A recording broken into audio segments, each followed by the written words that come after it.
오늘 본문은 이게 지금 다윗과 밧세바의 이야기죠. 근데 사실 내용을 우리가 한번 자세히 따져보면 이 오늘 말씀의 주인공은요 사실 우리아예요. 우리아. 그래서 오늘 본문은 사실 11장 전체를 우리가 다 읽어야 돼요. 전체를 다 읽어야 돼요. 그럼 이게 너무 길어서 중요한 부분만 우리가 먼저 읽었는데 그래서 이제 필요한 말씀들은 우리가 중간중간 한번 또 찾아보면서 함께 은혜를 나눠볼까 해요. 자, 먼저 오늘 본문을 보면 지금 여러분 다윗이 지금 어디에 머물고 있죠? 어디에 머물고 있다고요? 1절 후반절을 보면 다윗은 어디에 그대로 있었다고요?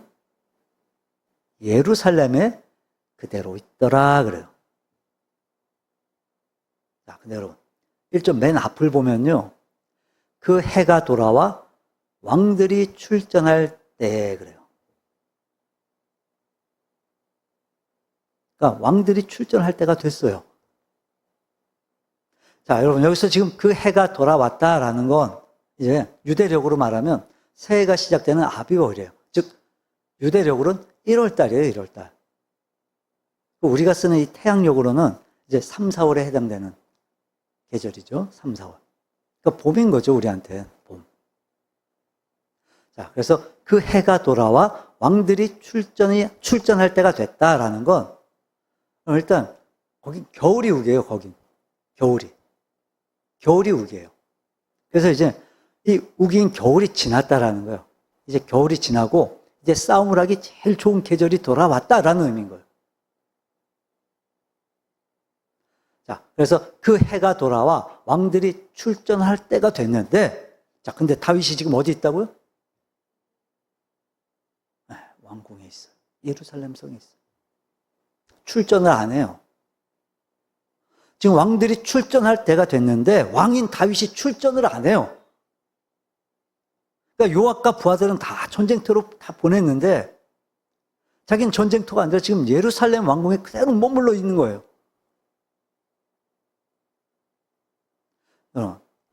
군인은 어떤 때 군기가 가장 많이 들어있을까요?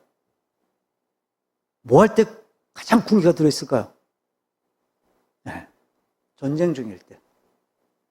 그러니까 전쟁터에서 목숨 걸고 싸우고 있을 때 군인은 군기가 가장 들어있는 거예요. 왜요? 당연하죠. 목숨이 걸려있는데.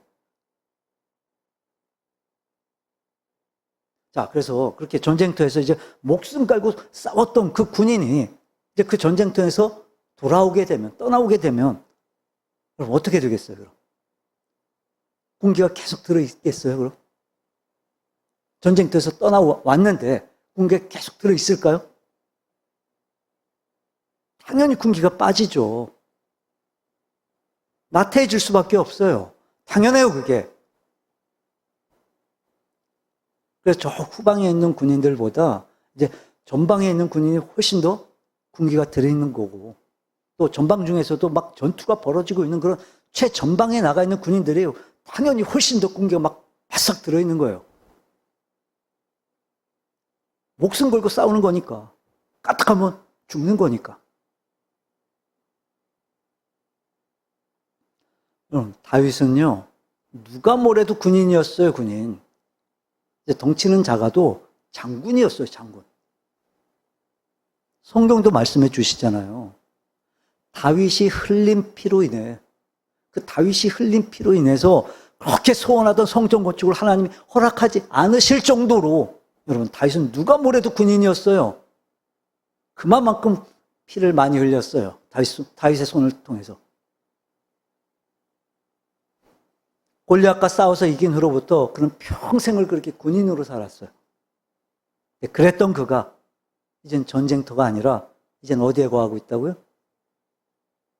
이제는 왕궁에서 편하게 거하기 시작했어요. 본문 앞에 7장 볼까요? 1절 함께 읽어봅니다.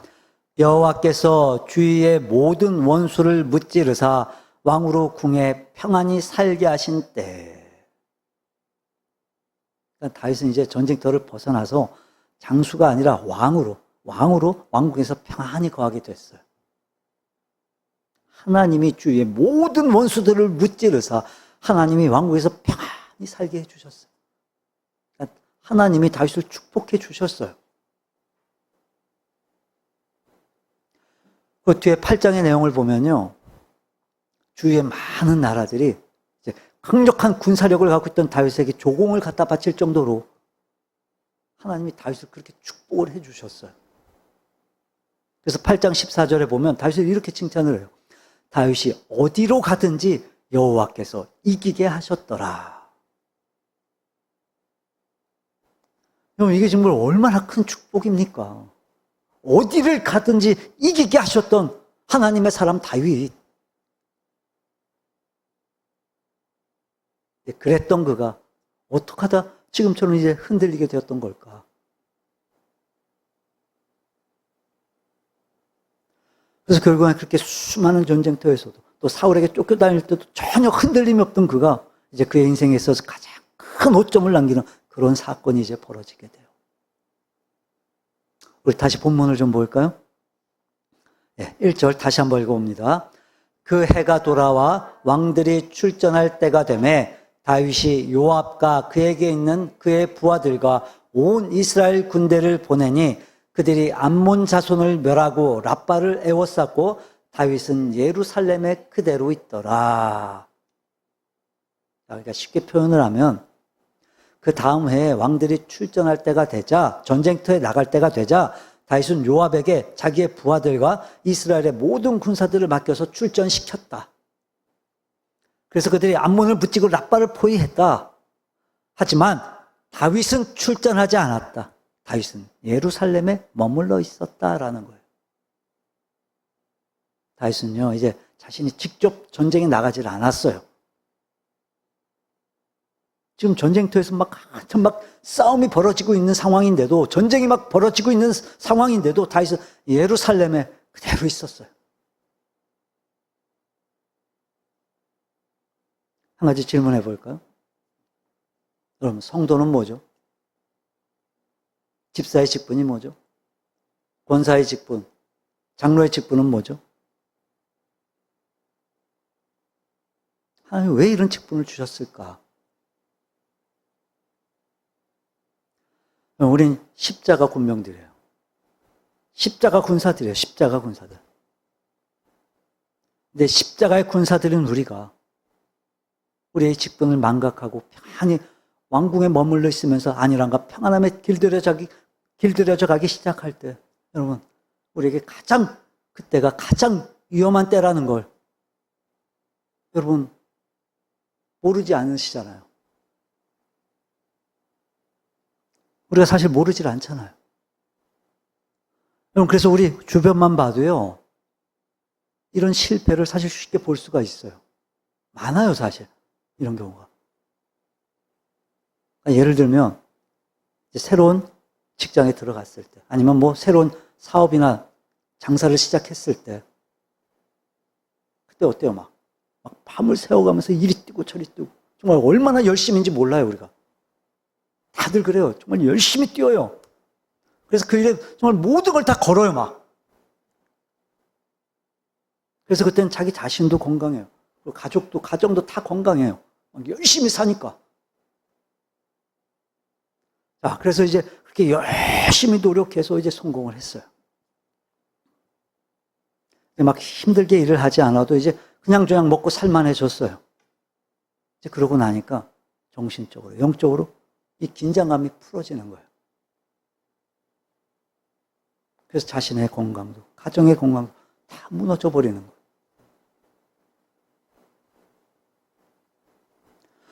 많아요, 이런 경우가.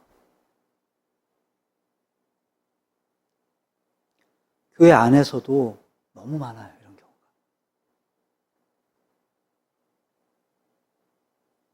경우가. 나는 아닌가 깊이 한번 되돌아보셔야 돼요.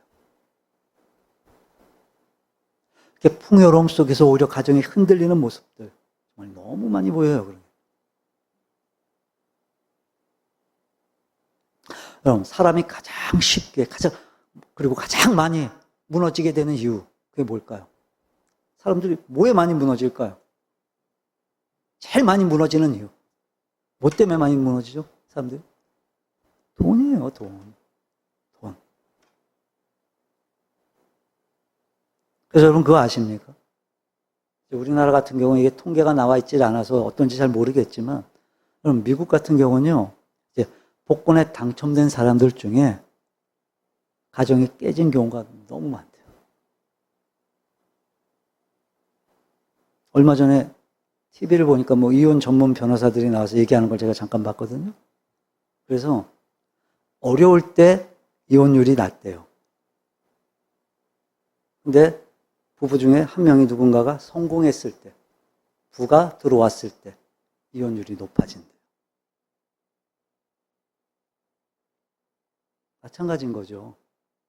복권에 당첨된 사람들 중에 가정이 깨진 경우가 너무 많대요. 그래서 당첨자 중에 91%의 사람들이 자신이 불행하다고 고백을 한대요, 나중에.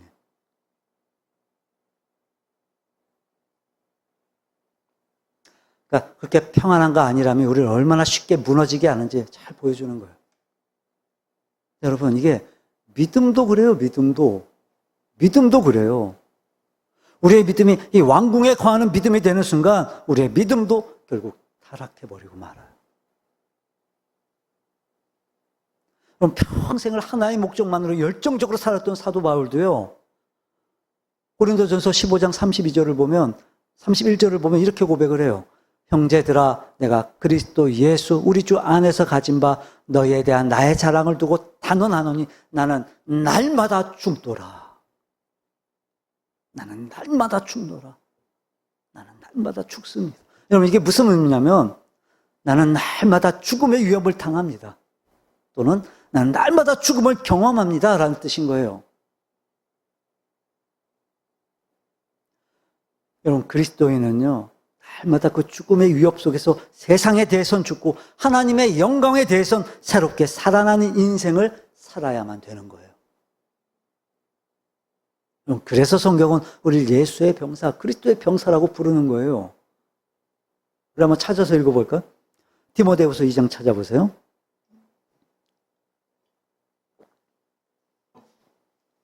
디모데후서 2장 3절, 4절 함께 읽어봅니다. 너는 그리스도 예수의 좋은 병사로 나와 함께 고난을 받으라. 병사로 복무하는 자는 자기 생활에 얽매이는 자가 하나도 없나니 이는 병사로 모집한 자를 기쁘게 하려 함이라. 아멘. 자, 그렇게 다윗은요, 전쟁터에 나가지를 않아요. 나가지 않고 이젠 왕궁에만 머물러 있었어요. 자, 그리고 우리 다시 본문 돌아서 2절 볼까요? 2절 함께 읽어봅니다. 저녁 때 다윗이 그의 침상에서 일어나 왕궁 옥상에서 거닐다가 그곳에서 보니 한 여인이 목욕을 하는데 심히 아름다워 보이는지라. 저녁 때에 다윗이 그의 침상에서 일어났어요. 언제요? 언제 일어났다고요? 저녁 때 일어났어요. 저녁 때. 지금 군사들은 전쟁터에 나가서 목숨을 걸고 싸우고 있는데 왕은 왕궁에서 저녁 때까지 잠을 자고 있어요. 저녁 때까지 잠을 자요. 저녁 때까지. 그러다 저녁 때 일어나서 한가로이 왕궁 옥상을 거닐다 거기서 목욕하는 심히 아름다운 한 여인을 보게 돼요. 그리고 그렇게 우연찮게 본 그 한 장면으로 인해서 다윗은 결국 엄청난 죄를 저지르고 말아요. 여러분, 여기서 지금 침상에서 일어나서 거닐었다. 이게 무슨 말일까요? 무슨 뜻일까요, 이게? 이게 무슨 의미겠어요? 그러니까 쉽게 말하면 잠이 오질 않는 거예요, 잠이. 저녁이 됐는데 잠이 오질 않는 거예요. 당연하죠. 당연하죠. 낮에 그렇게 낮잠을 자다 저녁이 돼서 일어나는데 또 잠이 오겠어요? 우리 다들 경험해봐서 알잖아요. 쉬는 날 이제 할 일 없이 빈둥빈둥 대다가 낮잠도 좀 자고 누워서 TV도 좀 보고 그러다 또 잠 오면 TV 켜놓고 또 자고 그러다 이제 밤에 자려고 누우면 어때요? 잠이 와요, 안 와요? 그래도 오나요? 자, 근데 오늘은요, 정말 열심히 일을 하고 들어왔어요. 정말 쎄 빠지게 일하고 왔어요. 잠이 와요, 안 와요? 오고 안 오고의 문제가 아니겠죠. 막, 안골도 코까지 막 들어오고, 그러고 자죠, 정말.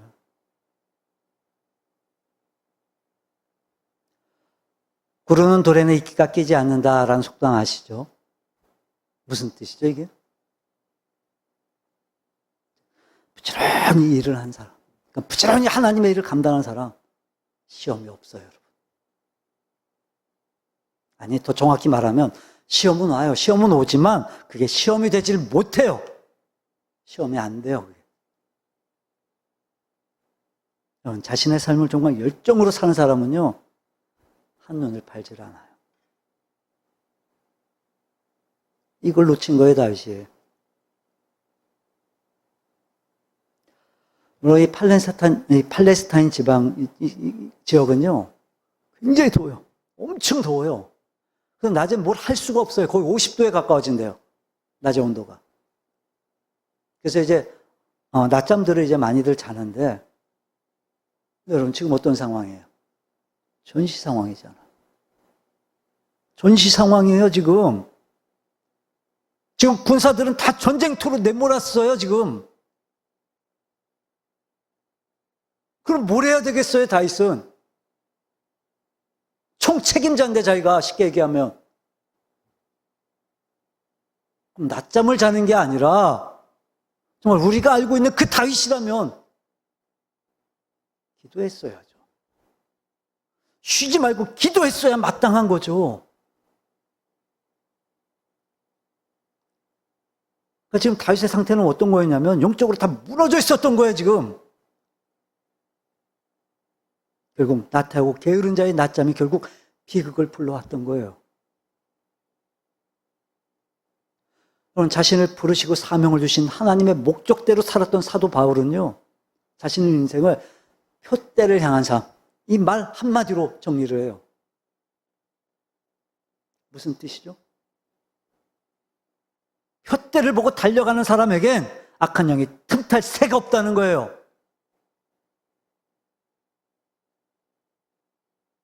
그래서 바울은요, 자기 스스로를 늘 쳐서 그렇게 복종시키는 삶을 살았던 거예요. 우리는 나 스스로를 그렇게 쳐서라도 말씀 앞에, 주님 앞에, 사명 앞에 나를 복종시키는 사람들이 되어야만 돼요. 고린도전서 9장 27절입니다. 내가 내 몸을 쳐 복종하게 함은 내가 남에게 전파한 후에 자신이 도리어 버림을 당할까 두려워함이로다. 자, 그렇게 다윗이 지붕을 거닐다 본 그 여인이 누구였죠, 여러분? 다윗의 부하 햇사람 우리아의 아내 밧세바였어. 그래서 다윗이요, 이 절대 권력을 가진 그 왕의 주의로, 그 자신의 그 권력으로 그 여인을 데려오라고 명령을 해요. 그 그녀와 동침하는 아주 악한 죄를 범해요. 그럼 어떻게 이런 일이 가능했을까?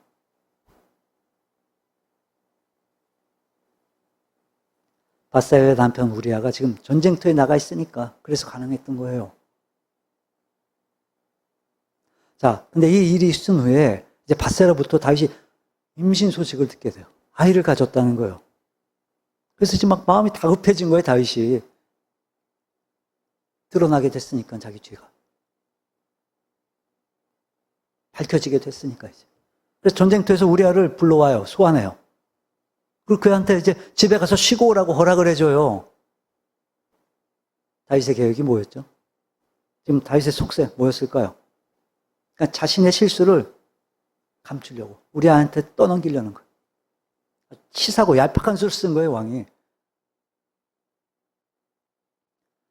본문 밑에 8절을 보면 다윗이 이렇게 명령을 해요. 우리 본문 밑에 8절 한번 함께 읽어봅니다. 그가 또 우리아에게 이르되 내 집으로 내려가서 발을 씻으라 하니 우리아가 왕궁에서 나가매 왕의 음식물이 뒤따라가니라. 자, 근데 우리아가 어떻게 해요? 집에 가요, 안 가요? 안 가요. 집으로 가질 않아요. 자, 9절입니다. 9절 함께 읽어봅니다. 그러나 우리아는 집으로 내려가지 아니하고 왕궁 문에서 그의 주의 모든 부하들과 더불어 잔지라. 안 가요, 집에. 부하들하고 함께 지내요. 그런 우리아를 다윗이 다시 불러요. 그리고 왜 너 집에 가지 않느냐고 이제 다윗이 다그치는 거예요. 네, 우리아가 뭐라고 대답을 하죠? 11절 볼까요? 11절 함께 읽어봅니다. 우리아가 다윗에게 아뢰되 언약궤와 이스라엘과 유다가 야영 중에 있고 내 주 요압과 내 왕의 부하들이 바깥들에 진치고 있거늘 내가 어찌 내 집으로 가서 먹고 마시고 내 처와 같이 자리이까? 내가 이 일을 행하지 아니하기로 왕의 살아계심과 왕의 혼의 살아계심을 두고 맹세하나이다 아니라. 이야, 여러분 이거 정말 막 가슴이 막 뭉클해질 정도로 막 감동적인 말 아닙니까 이게 지금? 여러분 이런 부하를 둔 왕의 마음, 와 정말 이거 얼마나 행복할까요 여러분 정말. 이런 충직한 부하를 뒀는데 여러분 그 마음이 얼마나 막 듬직하겠어요. 다윗의 마음은 안 그랬어요. 행복할 수가 없었어요. 이 말을 듣고도. 오히려 초조해졌어요. 그래서 또 한 번의 장깨를 부려요, 다윗이. 거기서 멈췄으면 좋았을 거. 다음날 우리아를 불러서 이제 술을 마시게 하면 혹시나 그 술 기운에라도 집에 가서 아내를 만나지 않을까 싶어서 이제 마시고 취하게 하는 그런 얄팍한 작전을 써요. 근데 우리아가 어떻게 하냐면 이번에도 집에 가지 않아요. 부하들과 함께해요. 부하들과 함께 자요. 그래서 이제 다윗이 정말 해서는 안 될 그런 몹쓸 짓까지 저지르고 말아. 이제 우리아의 손에 자신의 친서를 써서 우리아의 군대 장관 요압에게로 보내는 거예요. 어떤 내용이었죠? 어떤 편지의 내용이 뭐였죠? 우리 15절 함께 읽어볼까요? 15절. 그 편지에 써서 이르기를 너희가 우리아를 맹렬한 싸움 앞에 세워두고 너희는 뒤로 물러가서 그로 맞아 죽게 하라 하였더라. 맞아 죽게. 요압이 이 다윗의 명령대로 우리아를 맨 앞에 세워요. 그러니까 쉽게 얘기하면 돌격대인 거예요. 돌격대. 그래서 결국 창렬한 최후를 맞게 해요. 죽게 해요. 그럼 보통 오늘 본문 같은 경우는 보통 이제 다윗과 밧세바를 많이들 이야기를 하는데 우리는 지금 다윗과 우리아를 우리가 비교를 해봤죠. 근데 여러분 정말 성경 전체를 놓고 볼 때 사실 이 우리아하고 다윗 이 상대가 될까요 이게? 상대가 되나요 이게 지금? 상대가 되겠어요 이게? 여러분 우리아는요 다윗한테는 상대가 되질 않아요. 잽도 안 돼요 잽도. 일단 여러분 신분상으로 보면요 지금 왕과 신하의 관계예요. 거기다 또 혈통적으로 보면요 지금 우리아는 어디 사람이에요? 헷 족속이에요. 헷 족속. 이방인이에요. 이방인. 이방 족속이에요. 여러분 헷 족속이 성경 어디에 제일 처음 등장하죠? 창세기 23장에 보면 거기에 처음으로 이제 나오는데 이제 아브라함의 아내 사라가 죽었을 때 헷사람의 땅 가운데 있는 막벨라 굴을 사서 아브라함이 거기다 장사를 지냈죠. 이제 그 이후엔 또 여호사가 가나안을 정복할 때 이제 가나안에 살았던 부족으로 등장을 해요. 헷 족속. 우리아가요 그런 이방 족속, 헷 족속 출신이었어요. 그럼 이게 지금 뭘 의미하는 걸까요? 지금 그 이스라엘 민족 가운데서 지금 이방 족속, 헷 족속 출신 지금 일반 병사도 아니고 지금 장군이 된 거예요, 장군. 이게 뭘 의미하는 걸까요? 우리아가 어떤 사람임을 알려주는 거죠, 이게? 그만큼 우리아가 아주 출중한 사람이었던 거예요. 그러니까 쉽게 말하면 지금 우리나라 군대에 외국인이 별까지 단 거예요. 지금. 장군이 된 거예요. 실제로는 없어요. 우리나라에 그런 경우가. 말도 안 되는 거예요, 정말. 그러니까 우리아는요, 정말 군인 중에 군인이었던 거예요. 참된 군인이었던 거예요. 참된 군인. 여러분, 우리가 살아가는 우리의 인생은요, 늘 우리가 선택을 해야 돼요, 선택을. 어느 대학을 갈 건지, 뭘 전공할 건지, 오늘 직장을 내가 취직할 건지, 누구랑 살 건지, 오늘은 뭘 입을 건지, 뭘 먹을 건지, 큐티를 할 건지 말 건지, 수요 예배에 나올 건지 말 건지. 우리가 늘 선택을 해야 돼요, 선택을. 네, 여러분, 교회는요, 구속력이 없어요. 강제력도 없어요. 어떤 걸로 또 여러분을 막 강제로 움직이게 할 힘이 없어요, 교회는. 근데, 여러분, 우리가 갖고 있는 속성은요, 왕궁에 머물고 싶어요. 세상에 머물고 싶어요. 교회가 아니라. 교회를 나오더라도 막 정말 열심으로 나오는 게 아니라 그냥 좀 편하게 나오고 싶어요. 그래서 예배를 드리더라도 이제 찬양 부르고 말씀 듣고 그럼 이제 축복의 은혜를 받고 그래서 이제 행복한 마음으로 즐거운 마음으로 그냥 왕궁으로 집으로 그냥 그렇게 돌아가고 싶은 거예요. 또 교회 공동체 안에서도 뭐 큰 의미감 같은 거 별로 지고 싶지가 않아요. 내가 만족할 수 있을 만큼만 그만큼만 내가 헌신하고 싶어요. 그래서 나를 희생하면서까지 그렇게 헌신하는 사람들을 보면 오히려 저 사람 뭐지? 너무 광신적인 거 아니야? 이런 생각을 해요. 여러분 반드시 기억하세요. 신앙은 믿음은 결국 유람하듯이 그렇게 지나쳐가서는 안 된다는 거예요.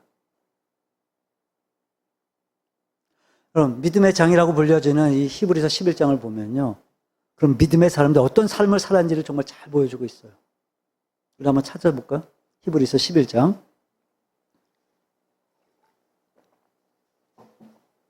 이제 35절부터 볼 건데, 35절 중간에 보면 또 어떤 이들은 이라고 하는 부분이 있죠.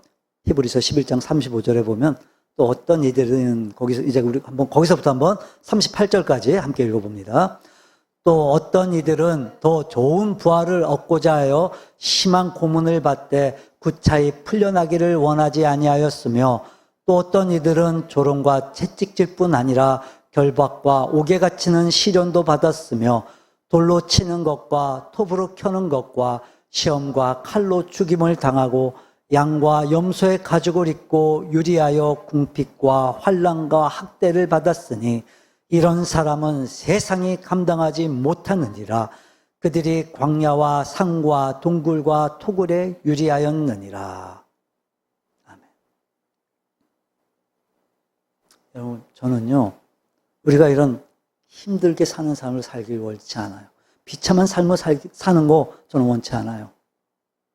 하지만 그렇다고 우리가 왕궁에 거하는 걸 원하지도 않아요.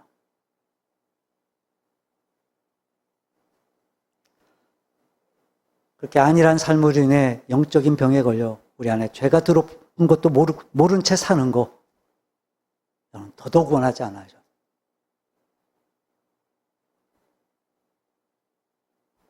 그런 우리가 영적으로 죽지 않도록 여러분의 왕궁을 부셔버리기를 바랍니다. 무너뜨리기를 바랍니다.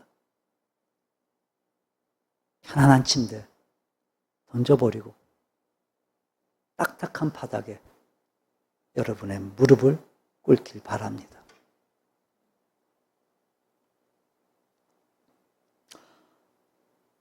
평안함에 젖어서 자신에게 죄가 들어오는 걸 깨닫지 못했던 다윗. 죄가 죄를 낳고 정말 결국엔 살인을 저지르기까지 그 죄의 달콤함에 젖어 들어가는데도 깨닫지 못했던 하나님의 사람 다윗. 여러분 아십니까? 이렇게 무서운 죄를 저지를 때 다윗이요. 그때 그의 신앙이 어리숙하지 않았어요. 그때 그의 신앙이 미성숙한 때가 아니었어요. 정말 산전수전 다 겪으면서 정말 숱한 정청에서 하나님의 보호하심을 경험한 때였어요. 수많은 시편을 지어서 여러분 하나님을 노래하던 때였어요. 하나님의 축복으로 모든 족속들이 무릎을 꿇고 다윗에게 조공을 바치던 때였어요. 충성스러운 부하들이 정말 목숨을 아끼지 않고 자신을 위해 충성을 다하던 그런 때였어요. 성공한 때. 어떻습니까? 여러분은 왕궁에서 타락하고 싶습니까? 아니면 전쟁터에서 죽고 싶습니까? 말씀을 정리합니다.